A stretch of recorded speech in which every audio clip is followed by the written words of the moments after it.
नमस्कार, मैं हूं आपके साथ सुनील कुमार शर्मा और आप देख रहे हैं न्यूज जन आवाज। पाकिस्तान को सबक सिखाना जरूरी, यह कहना है प्रदेशाध्यक्ष मदन राठौड़ का। जोधपुर पहुंचे भाजपा के प्रदेशाध्यक्ष का रायकाबाग रेलवे स्टेशन पर किया गया जोरदार स्वागत। जोधपुर से राजस्थान स्टेट हेड चित्रेश बोहरा की राजनीतिक रिपोर्ट। भारतीय जनता पार्टी के प्रदेशाध्यक्ष मदन राठौड़ जयपुर से रवाना होकर जोधपुर पहुंचे, जहां रायकाबाग रेलवे स्टेशन पर उनका जोरदार स्वागत किया गया।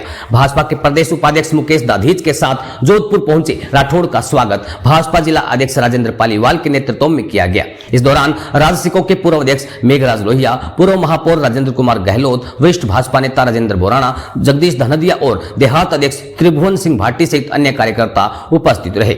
जोधपुर से कुछ ही देर में मदन राठौड़ फलौदी के लिए रवाना हो गए। मीडिया से बात करते हुए मदन राठौड़ ने कहा कि पाकिस्तान ने आतंकवाद को पैदा किया और आतंकवाद को प्रशिक्षण दिया और निर्दोष नागरिकों को मारा है, इसलिए पाकिस्तान को सबक सिखाना जरूरी था। हमारे प्रधानमंत्री नरेंद्र मोदी के नेतृत्व में पाकिस्तान से आतंकवाद को मिटाने के लिए सैनिकों ने मुंह तोड़ जवाब दिया, जिसके बाद पाकिस्तान घबराया और गिड़गिड़ाया। पाकिस्तान ने सेना से रिक्वेस्ट की कि हम सब बात करना चाहते हैं और सीज फायर का निर्णय लिया। उसके बाद भी पाकिस्तान ने सीज फायर को तोड़ा, उसका भी सेना ने माकूल जवाब दिया है।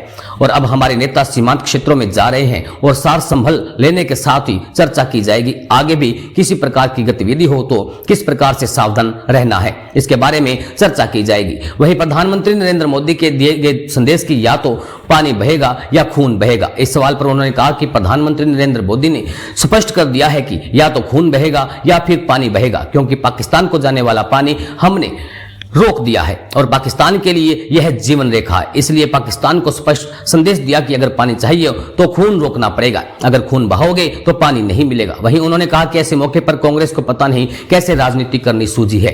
कांग्रेस ने पहले भी इसी कारण मार खाई है और आप फिर से ना के साहस को लेकर कांग्रेस के लोग और गलत बयान दे रहे हैं, जो कि ठीक बात नहीं है। सेना पर गर्व करना चाहिए और उसमें राजनीति नहीं करनी चाहिए। वहीं बाद में वह जोधपुर से फलौदी के लिए रवाना हो गए।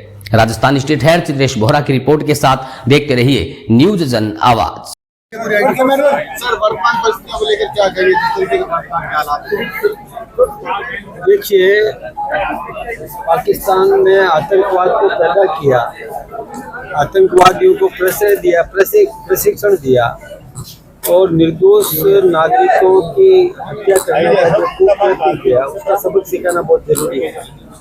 और हमारी सेना ने और भी सबक सिखाया है।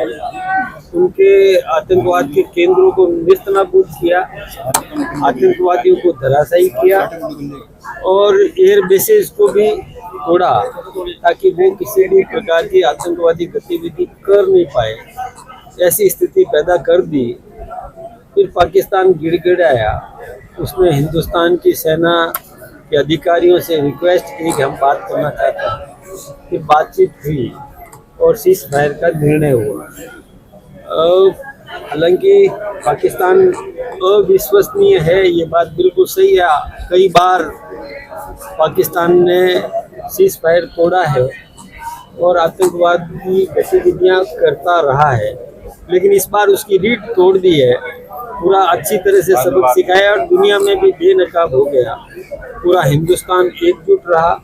हमारी सेना ने बहुत बहादुरी दिखाई और आतंकवाद का खात्मा करने में सफलता प्राप्त की। अभी हम लोग केवल इस सीमांत क्षेत्र में हमारे सभी नेता, सभी कार्यकर्ता अलग अलग क्षेत्रों में जा रहे हैं और जाकर के और साल संभाल लेना, चर्चा करना, आगे किसी प्रकार की कैसी गतिविधि हो तो किस प्रकार से सावधान रहना, इसी निमित्त हम लोग प्रवास करें। प्रधानमंत्री जी ने कहा था कि खून और पानी अब साथ नहीं बहेगा, भले सीज फायर हुआ। मतलब ये है कि जो पानी रोका हमने, वो 10% तो हमने उपयोग में लेना शुरू कर दिया, रोक दिया है।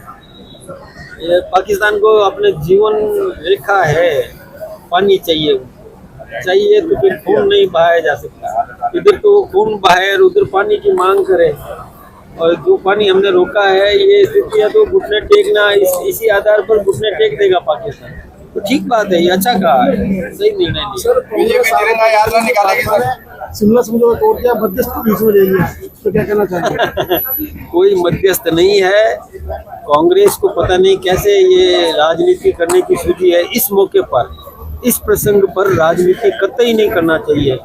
कांग्रेस ने पहले भी मार इसी कारण से खाई कि जब सर्जिकल स्ट्राइक हुआ तो वो उन्होंने प्रश्न पूछना शुरू कर दिए। ये ठीक बात नहीं है, गर्व करना चाहिए और इसमें राजनीति करना नहीं चाहिए। अब तिरंगा यात्रा निकाली जाएगी सर। ये तो देशभक्ति का वातावरण बन रहा है। राष्ट्रभक्ति का वातावरण केवल बीजेपी का ही नहीं है, संपूर्ण हिंदुस्तान के नागरिकों का है। तो वो नागरिक निकाल रहे हैं, तिरंगा यात्रा निकालेंगे, राष्ट्रभक्ति का एक जज्बा पैदा करेंगे। है जज्बा, उसको और जोश के साथ में नई पीढ़ी को भी इसमें तैयार करें। अब इस बार सीजफायर का उल्लंघन करता है तो किस तरह से जवाब दिया जाए? ये हमारे प्रधानमंत्री जी ने कल जो अपने संबोधन में भी ये स्पष्ट कर दिया कि यदि किसी भी प्रकार से सीज फायर किया या आतंकवादी गतिविधि हुई तो हम उसको युद्ध की श्रेणी में लेंगे। सर, एक राजस्थान से एक प्रश्न उठा है। उमेद राम जी ने कहा है कि धर्म पूछ के मारा गया, इसका कोई सबूत नहीं है। यार, अब उमेद राम जी को कोई सबूत देने जाएगा क्या? अरे उमेद राम जी, थोड़ा समझो कि पूरा देश जानता है, पूरी दुनिया जानती है, और पीड़ित परिवार जो प्रत्यक्षदर्शी है वो बहनें, उन्होंने खुद ने कहा है कि हमसे क्या पूछा गया, कलमा जानते हो क्या, या धर्म को बताओ कौन हो, और उस पर चुन चुन कर मारा गया। ये उमेद राम जी की समझ में नहीं आता। वो हिंदुस्तान के सांसद है और इसमें भी वो सबूत पूछते हैं, तो मैं सोचता हूँ कि इससे ज्यादा निंदनीय बात कोई नहीं हो सकती। ये उनकी समझ मुझे नहीं समझ में आता। मैं सोचता हूँ कि कांग्रेस को भी अपने इस ऐसे सांसद से और निजात पाना चाहिए या अकल देना चाहिए, दोनों में से कुछ तो करें। कुछ लोग ये जो सवाल उठाते हैं वो लोग किस श्रेणी में आएंगे फिर? शेष रही? हाँ, देखिए इस समय, ऐसे समय में जब मैं तो सोचता हूँ कि जैसे सारा विपक्ष भी एक मुखी होकर के प्रधानमंत्री जी के साथ खड़ा था, और ऐसे समय में जो इस प्रकार के सवाल पूछे तो उस पार्टी को भी सोचना चाहिए कि ऐसे व्यक्ति को साथ रखना है कि नहीं रखना है। सर, एक कांग्रेस कैंपेन चला रही है, इंदिरा होना आसान।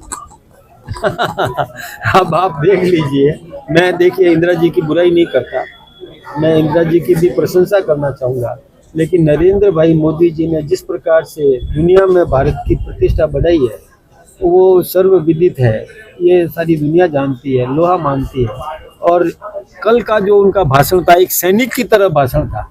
ये भाषण कोई एक राजनेता का भाषण नहीं कह सकते। जो राष्ट्रीय चरित्र युक्त व्यक्तित्व जिस प्रकार से राष्ट्रभक्ति से ओतप्रोत वक्तव्य दे सकता है, वैसा वक्तव्य दिया, तो हम सबको गौरव करना चाहिए, गर्व करना चाहिए। Thank you.